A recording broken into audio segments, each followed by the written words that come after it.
graphs went.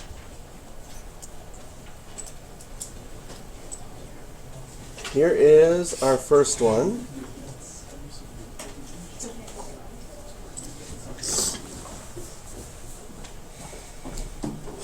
And if you drew this graph, a couple of things I want to make sure you have. You have arrowheads on the end of your graph. Did you figure out there was a non-permissible value of -1? Now, if that's a non-permissible value of -1, notice how on this one, it didn't show up as a vertical asymptote. That's what we're used to seeing when we have non-permissible values. What you have to do on this graph is draw an open circle here. This graph will have a hole. And we're actually going to be able to label the coordinates of this hole. It's going to be at -1 comma something. Because -1 is our non-permissible value.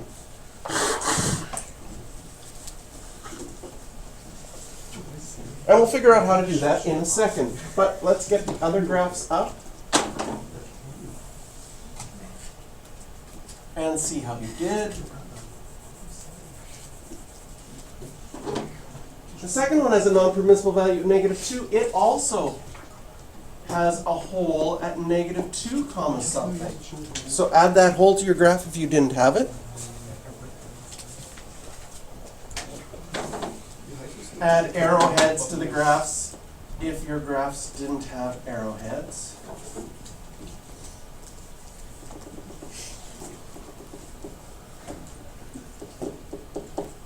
The third one has a vertical asymptote at the non-permissible value.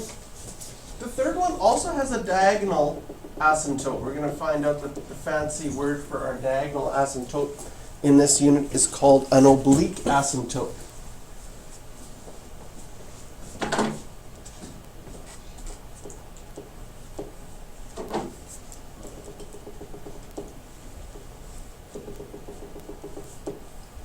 The fourth one has an oblique asymptote and a vertical asymptote, and the last one has another hole, and that hole is going to be at our non-permissible value of 2.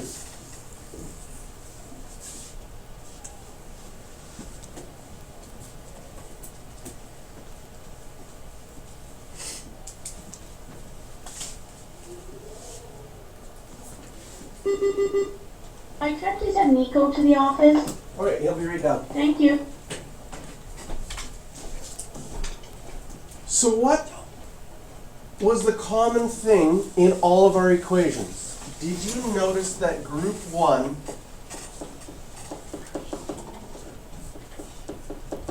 was always, every single one here, we had a parabola on the top, an x squared on the top, and a line on the bottom. This is group 1. Every single equation had a parabola and x squared on the top and a line on the bottom.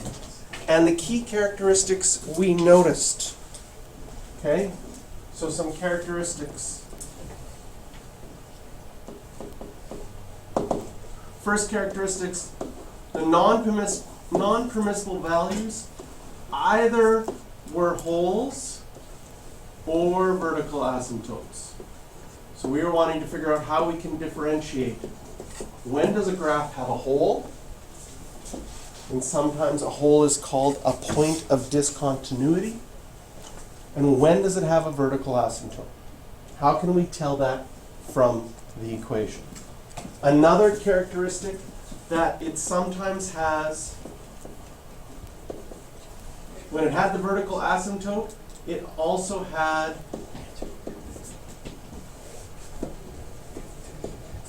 an oblique asymptote. So these two seem to have gone together. This is group 1, parabolas over lines. So, how do we look at the equation and figure out whether there's going to be a non-permissible value or a hole? Well, I look at my first equation. It had a hole. What can you do with that first equation? Could you do anything? In other words, algebraically we look at something, is there something we can manipulate? And usually that involves like factoring. Can you see that you can factor the top? And I could factor the top to be x plus 1, x minus 1. And if I factor the top to be x plus 1, x minus 1, I notice that I have two factors that are identical. Those two factors would simplify because they're identical. And if I simplify that, I just get y equals x minus 1. Which y equals mx plus b. Do you recognize that as a straight line? What did our graphing calculator draw for us? A straight line. It drew a straight line, but it added a hole because that was still a non-permissible value in the original equation. So just because you can simplify an equation and make the non-permissible value go away eventually, it doesn't mean that it's no longer a non-permissible value. That original equation, you're not allowed to plug in minus 1. However, when I simplify my equation to become y equals x minus 1, if I plug in minus 1 into that equation, and I'll do this in blue so you can see where it comes from. Can you see, if you were allowed that point on that line, it would be at negative 1, negative 2. So this is how we find holes. So you're going to be graphing in this unit. You're going to be graphing, some of your graphs are going to have holes in them. You're going to need to find out where those holes are. And this example is our first example showing us where holes come from. If your non-permissible value simplifies and goes away, that is when it will result in a hole. If your non-permissible value does not simplify and stays on the bottom after you do all your algebra that you can, then it will still result in a vertical asymptote. So we can see that in our next examples here. This one here, I can factor this to x plus 2, x minus 1 over x plus 2. And once again, the non-permissible values cancel out, and I would get y equals x minus 1, which I'll put a blue box around. That's the straight line you just drew. A slope of 1, a y-intercept of minus 1. If I plugged in negative 2 into this equation, I would get my hole to be at negative 2, negative 3.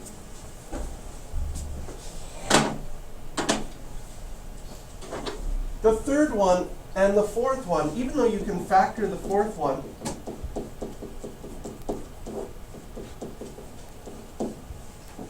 nothing simplifies to make the non-permissible value go away. So when your non-permissible value doesn't go away, it will stay as a vertical asymptote. The last one, I can factor out a common factor of 2x, and sure enough, my non-permissible value goes away, leaving me with this equation, y equals 2x, which is a straight line. And if I plug my non-permissible value into there, I could figure out that my y-coordinate of my hole would have to be 4. Okay, so group 1. Each of these has parabolas over lines. Now you're going to look for a pattern in group 2. Get all those graphs. We'll go over those. I think you've only got 5 minutes. Here are the graphs from group 2.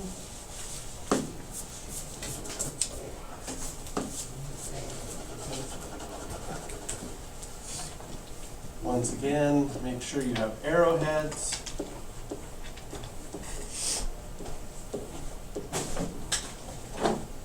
Take out a red pen.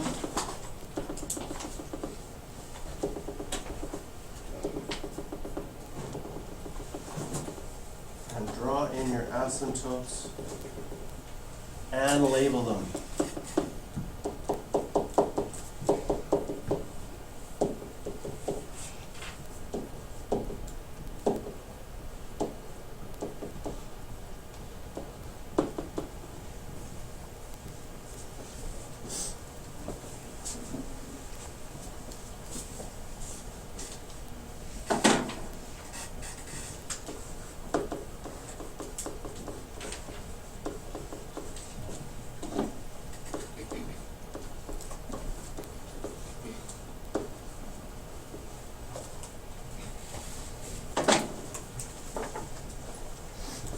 So this is an example of either you have a line over a line or a parabola over a parabola.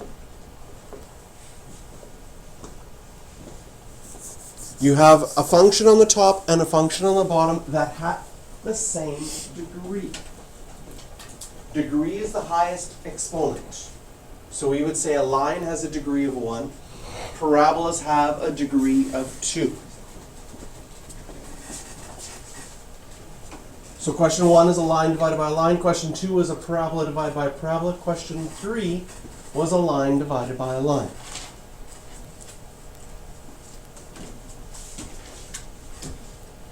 The second one you could factor because they're differences of squares. Factoring is helpful here because when you factor, you can see the non-permissible values. Notice that the non-permissible values don't cancel. Anytime a non-permissible value doesn't cancel, it results in a vertical asymptote. I could have a group 2 question with an added whole.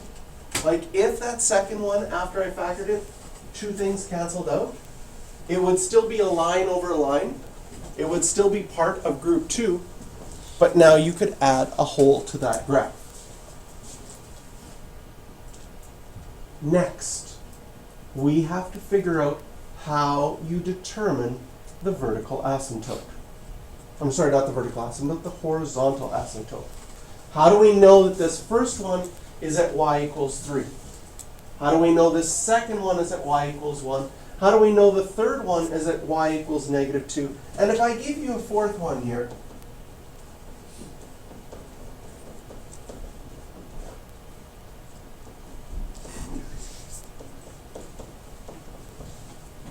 how would I know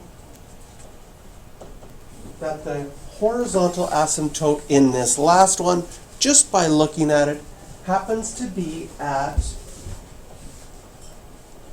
negative 8 over 7? There's a pattern.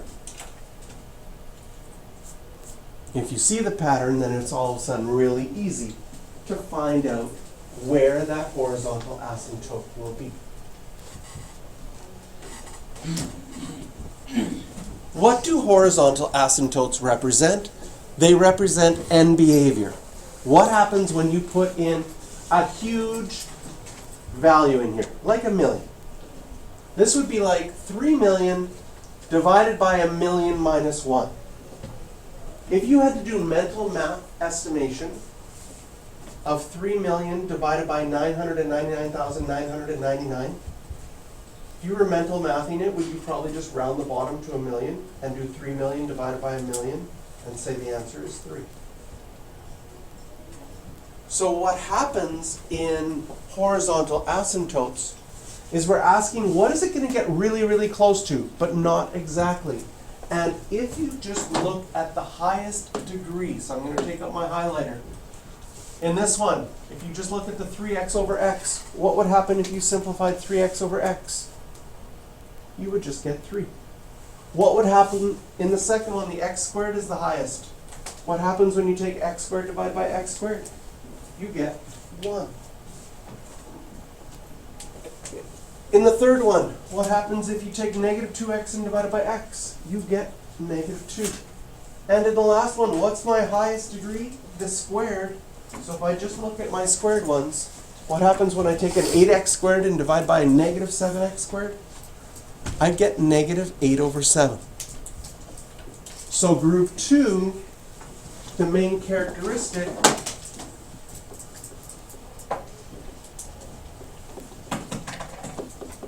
is horizontal asymptotes are very important and they're different. And you just use the degree to figure them out. So we've done parabola on top, line on the bottom. We've done the same degree, top and bottom, that's group 2. Group 3 is your last one to do. See if you recognize what kind of situation you're in.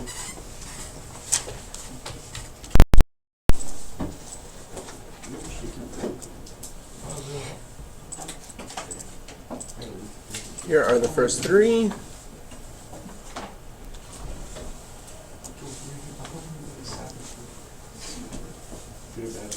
And for group 3, you have a function on top and a function on the bottom.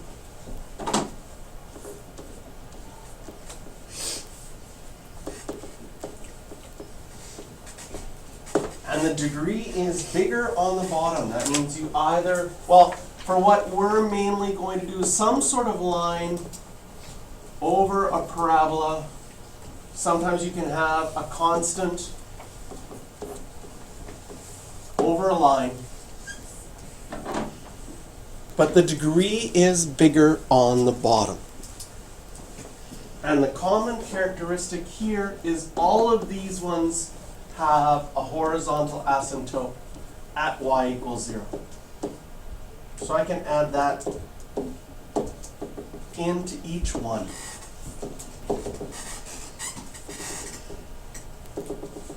The vertical asymptotes once again happen whenever you have non-permissible values. So notice in the first one, there's no non-permissible values, which means there's no holes and there's no vertical asymptotes. The second one, if you factored the bottom, I would probably factor a negative out first and then factor the bottom to be x plus 1, x minus 3. Your non-permissible values show up at x equals minus 1 and x equals 3. Again, make sure there's arrowheads on the end of each of your graphs.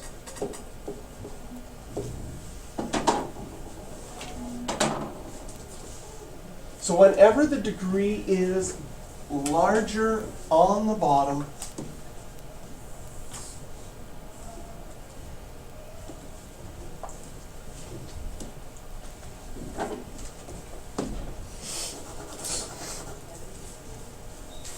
you will always get a horizontal asymptote at y equals 0.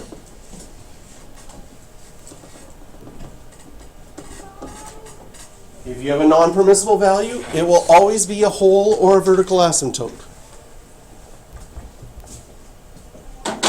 Can you see that on this very last one, there would be no non-permissible values. You can never make x squared plus 1 equal to 0.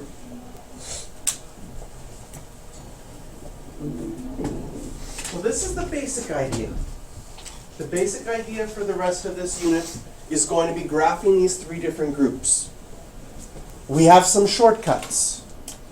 The shortcuts that we're starting to notice already is non-permissible values either end up in vertical asymptotes or holes.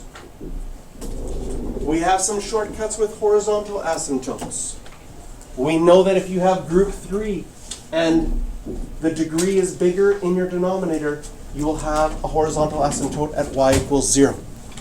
If you have group 2 and the degree is the same on the top and the bottom, then you just look at the coefficients of the highest degree, and that will determine your horizontal asymptote. But we also have some things that we don't know yet. How do I know the shape of this graph looks like this without a calculator? How do I know the shape of the graphs? How do I find the oblique asymptote? So these will be things that we'll solve in the rest of this unit, developing those characteristics and then getting the graphs.